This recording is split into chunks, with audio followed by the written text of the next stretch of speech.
नमस्कार दोस्तों, लॉ की साजिद में आपका स्वागत है। आज हम BA LLB fifth semester unit 5 पढ़ने जा रहे हैं, जो कि इंडियन पार्टनरशिप एक्ट 1932 से संबंधित है। इस वीडियो में हम स्टेप बाय स्टेप समझेंगे। पार्टनरशिप का नेचर, पार्टनरशिप और कंपनी में अंतर, पार्टनर्स के बीच mutual relationship, authority of partners, dissolution of partnership, minor as a partner और नॉन रजिस्ट्रेशन ऑफ फर्म का इफेक्ट। ये video exam plus notes plus concept clarity तीनों के लिए बहुत इंपॉर्टेंट है, इसलिए अंत तक जरूर देखिए। Unit 5 Indian partnership act 1932 point 1 nature, network of partnership, साझेदारी का स्वरूप। सबसे पहले समझते हैं कि पार्टनरशिप आखिर होती क्या है। डेफिनेशन सेक्शन 4 जब दो या दो से अधिक व्यक्ति किसी व्यवसाय को लाभ कमाने के उद्देश्य से आपसी समझौते द्वारा चलाते हैं तो उसे साझेदारी कहते हैं। साझेदारी की मुख्य विशेषताएं। Number 1 agreement. साझेदारी अनुबंध से बंधी है, जन्म या कानून से नहीं। Number 2 business. सिर्फ व्यापार या व्यवसाय होना चाहिए, चैरिटी या जॉब नहीं। Number 3 sharing of profit. Number 3 sharing of profits. लाभ का बंटवारा अनिवार्य है, केवल हानि बांटना साझेदारी नहीं है। Number 4 mutual agency.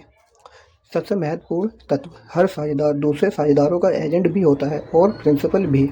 Exam tips. अगर म्यूचुअल एजेंसी नहीं है, पार्टनरशिप नहीं मानी जाएगी।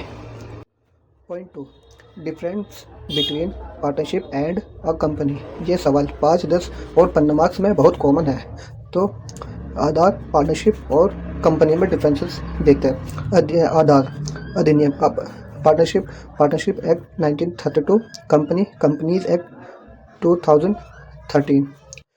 अस्तित्व, अलग कानूनी व्यवस्था नहीं, सेपरेट लीगल एंटिटी।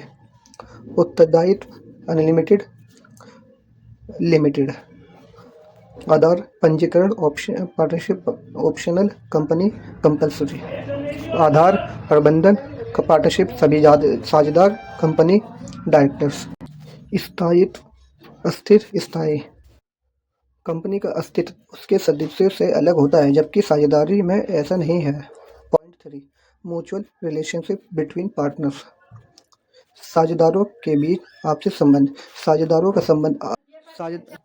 साझेदारों के बीच आपसी संबंध। साझेदारों का संबंध अत्यंत विश्वास, उत्कृष्ट गुड फेथ पर आधारित होता है। पार्टनर्स के कर्तव्य। नंबर 1 ईमानदारी से व्यवसाय करना। नंबर 2 गुप्त लाभ नहीं कमाना। नंबर 3 सही अकाउंट्स मेंटेन करना। नंबर 4 नुकसान होने पर कंपनसेशन देना। नंबर 5 फर्म के हित में कार्य करना। पार्टनर्स के अधिकार। लाभ। नंबर 1 लाभ में समान हिस्सा। नंबर 2 व्यवसाय में भाग लेने का अधिकार। नंबर 3 अकाउंट्स देखने का अधिकार। नंबर 4 इंटरेस्ट ऑन कैपिटल यदि एग्रीमेंट में हो। नंबर 5 इंडेमनिटी का अधिकार। पॉइंट 4 अथॉरिटी ऑफ पार्टनर, साझेदारों का अधिकार। ए एक्चुअल अथॉरिटी, जो अधिकार पार्टनरशिप डीड से मिलता है। बी इम्प्लीड अथॉरिटी, जो व्यवसाय की प्रकृति से अपने आप मिल जाता है। उदाहरण, माल खरीदना, कर्मचारियों की नियुक्ति, ऋण लेना। सी एपरेंट अथॉरिटी, तीसरा पक्ष को दिखाई देने वाला अधिकार। इम्पोर्टेंट पॉइंट, एक साझेदार के कार्य से पूरी फर्म बाध्य हो सकती है। पॉइंट 5 डिसोल्यूशन ऑफ पार्टनरशिप, साझेदारी का विघटन। जब साझेदारी समाप्त हो जाती है उसे डिसोल्यूशन कहते हैं। डिसोल्यूशन के प्रकार। नंबर 1 एग्रीमेंट, द्वारा सभी साझेदारों की सहमति से।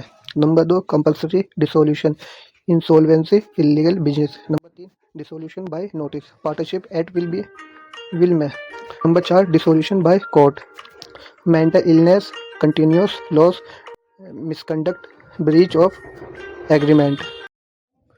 Point 6 minor as a partner, नियम सेक्शन 30। माइनर साझेदारी में पूर्ण पार्टनर नहीं बन सकता, उसे केवल बेनिफिट्स ऑफ पार्टनरशिप मिल सकते हैं। लॉस के लिए जिम्मेदार नहीं। 18 साल पूरे होने पर 6 महीने में डिसीजन लेना होगा। Case law, CIT versus Dwarkadas Khaitan. Point 7 effect of non registration of firm, ए पंजीकरण के दुष्प्रभाव। Number 1 firm court of suit file नहीं कर सकता। नंबर 2 पार्टनर फर्म के खिलाफ सूट नहीं कर सकता। नंबर 3 थर्ड पार्टी फर्म पर सूट कर सकता है। अपवाद, accounts settlement, insolvency cases. Registration compulsory नहीं है लेकिन हाईली एडवाइजेबल है। आज हमने पार्टनरशिप एक्ट 1932 की यूनिट 5 को डिटेल में समझा। ये unit exam point of view से बहुत इंपॉर्टेंट है और कॉन्सेप्ट क्लियर होने पर आंसर राइटिंग आसान हो जाती है। अगर आपको वीडियो पसंद आए तो लाइक कीजिए, चैनल को सब्सक्राइब कीजिए,